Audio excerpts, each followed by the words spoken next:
Handloom saris అనగానే గుర్తుకొచ్చేవి Savitri handlooms. ఇప్పుడు జూబీ hills లో గొప్ప ప్రారంభం. Welcome to Suman TV. శుక్రవారం అర్ధరాత్రి నుంచి కూడా విజయవాడ మహానగరంలో కురుస్తున్న కుంభవృష్టి కారణంగా విజయవాడ నగరం అంతా కూడా జలమయం అయిపోయింది.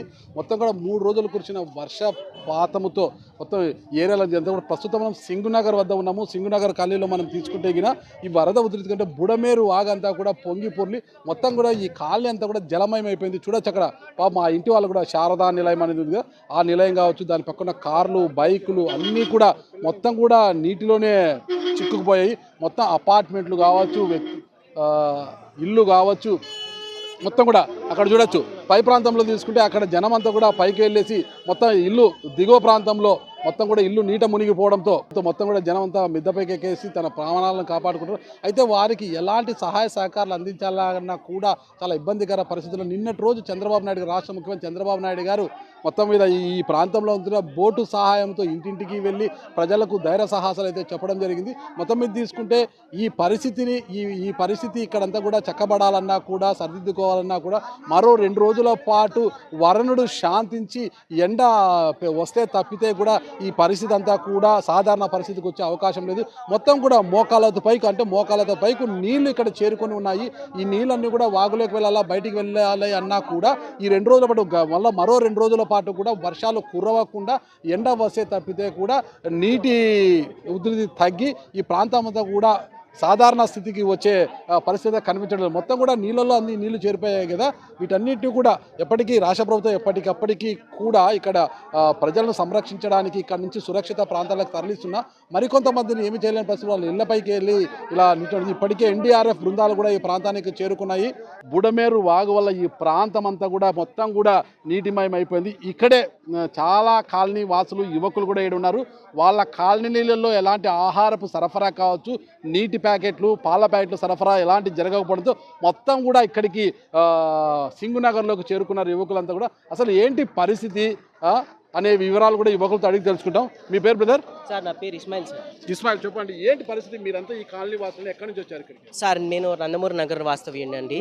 సో మాతో పాటు మా అపార్ట్మెంట్ వాస్తవ్యులు కూడా ఉన్నారు, 10 మంది అపార్ట్మెంట్లు. సో నిన్న 7 ప్రాంతం నుంచి వరద ఉధృతి అనేది తాకిడి తగలడం జరిగింది ఈ ప్రాంతానికి. తర్వాత 8 నుంచి ఇంకా 12 ఇంకా 5 అడుగుల లోపు ఇంకా నీళ్ళు వచ్చేసింది. ఇంకా అలాగే ఉంది నీళ్లు. సో ఇప్పటి వరకు కూడా ఎటువంటి సహాయక చర్యలు కానీ, లేకపోతే ఎన్డీఆర్ఎఫ్ బృందాలు రావడం కానీ, లేకపోతే గ్రౌండ్ ఫ్లోర్లో ఎవరైనా ఉన్నా సరే వాళ్ళ నుంచి ఏదైనా సహాయాన్ని అందించడం కానీ అలాంటి ఏమీ జరగలేదండి. సో ఇప్పుడైతే మనకి బిర్జి వరకే మనకి సహాయక చర్యలు అనేవి లిమిటెడ్ అయిపోయినాయి అండి. సో అటు నుంచి ఇటు వెళ్ళిన వాళ్ళు కానీ, ఇటు నుంచి అటు లోపలికి వెళ్ళే వాళ్ళు కానీ, ఎటువైపు నుంచి కానీ ఏదైనా సహాయక చర్యలు అనేవి కానీ అందించడం జరగట్లేదు.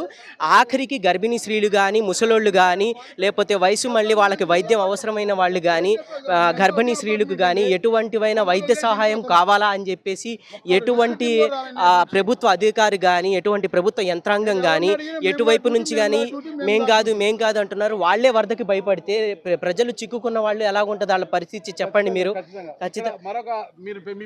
నా పేరు షేక్ అబ్దుల్ సత్తార్ అండి. మారుతి కృష్ణ అపార్ట్మెంట్, నందమూరి నగర్ లో ఉంటాం. మేము ఎంత ఒకే అపార్ట్మెంట్ అండి. మునిగిపోయింది. నిన్న 3 రోజులైంది మునిగిపోయింది సార్. ఒక్క రిస్క్ టీం రాలా. ఎవరు ఏ ఆఫీస్ ఉన్నారో మేము కాదండి, మా డ్యూటీ మాది కాదండి డ్యూటీ. కోరుకునేది ఏముంది, దైత్యం కోరుకుంటుంటే సార్ మాది న్యూ ఆర్ఆర్పేట సార్. నిన్నటి నుంచి ఇప్పుడు వరకు ఒక్క ఫుడ్ ప్యాకెట్ వెళ్ళా అక్కడికి. మొత్తం ఇక్కడెక్కడే పంచుతున్నారు కానీ ఏరియాలో ఒక్క ఫుడ్ వెళ్ళా. మా అమ్మగారికి 2 రోజుల నుంచి జ్వరం, మా నాన్నగారికి బీపీ షుగరు, ఇంటి పేపర్లు అన్నీ తడిచిపోయాయి. వాళ్ళు పైన వెళ్ళి కూర్చున్నారు. ఒక్క ఫ్లోరే, ఆ ఫ్లోర్ కూడా మునిగిపోతే వాళ్ళకి దిక్కు లేదు. ఆ సందు మొత్తం అడిగా, ఒక్క ప్యాకెట్ కూడా వెళ్ళలేదంట.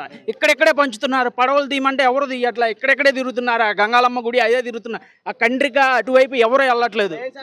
మొత్తం ఇది అసలు తెలియాలి కదా సార్. ఇన్ని పెట్టుకున్నారు, ఇన్ని బళ్ళు పెట్టుకున్నారు ఎందుకు సార్? మేము ఏ పార్టీకి అగెనెస్ట్ కాదు సార్. ఫుడ్ వరకు అందజేయండి సార్. ఆ వాటర్ తగ్గితే చాలు మాకు. ఆ ఫుడ్ లోపల ఉన్న వాళ్ళకి ఇవ్వకుండా ఇక్కడ ఇస్తే ఏం లాభం సార్? ఎన్ని ఫుడ్ ప్యాకెట్లు పడి ఉన్నాయి సార్ కింద.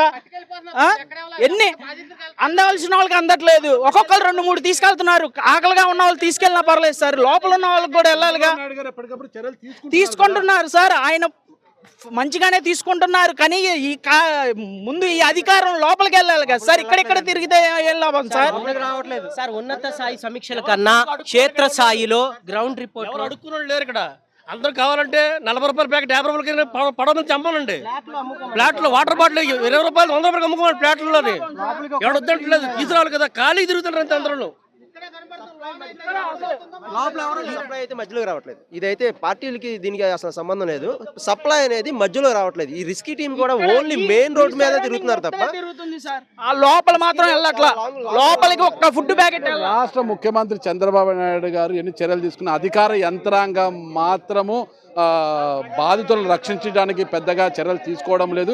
ఎవరిని అడిగినా మాకు సంబంధం లేదంటే మాకు సంబంధం లేదంటే దాటవేస్తున్నారు తప్పితే చర్యలు తీసుకోవడం లేదంటారు. ఇక్కడ ఎవరు కూడా యాచించడం లేదు. భోజనం ప్యాకెట్లు కావచ్చు, నీటి బాటిల్ కావచ్చు, అధిక ధరలకు అమ్మినా కూడా కొనుక్కొని తినే పరిస్థితిలో ఉన్నాము. అయితే తమ కాలనీలలో ఇక్కడ చూడొచ్చు, ఒక మహిళను అక్కడ దాంట్లో తీసుకెళ్తున్నారు సమస్యలు పడడంతో. ఇది ఇక్కడ పరిస్థితి. ఏదేమైనా కూడా ఆయా కాలనీలకు అన్ని కాలనీలో బోట్లను పంపించి ఆ కాలనీ వరదల్లో చిక్కుకున్న వృద్ధులను ఇతరత్ర వారి అందరినీ కూడా రక్షించడంతో పాటు అన్ని కాలనీలకు కూడా భోజనము, నీటి సరఫరా, పాల ప్యాకెట్లు అందించే ఏర్పాట్లు చేయాలనేసి రాష్ట్ర ముఖ్యమంత్రిని వాళ్ళు కోరుకుంటున్నారు. చంద్రబాబు నాయుడు గారు ఎన్ని చర్యలు తీసుకున్నా అధికార యంత్రాంగం పని చేయకపోవడంతో ఈ పరిస్థితి తలెత్తిందనేసి ఇక్కడి ప్రజల యొక్క వాదన. సుమన్ టీవీలో మీ పర్సనల్ అండ్ బిజినెస్ ప్రమోషన్స్ కోసం కింది నెంబర్కి కాంటాక్ట్ చేయండి.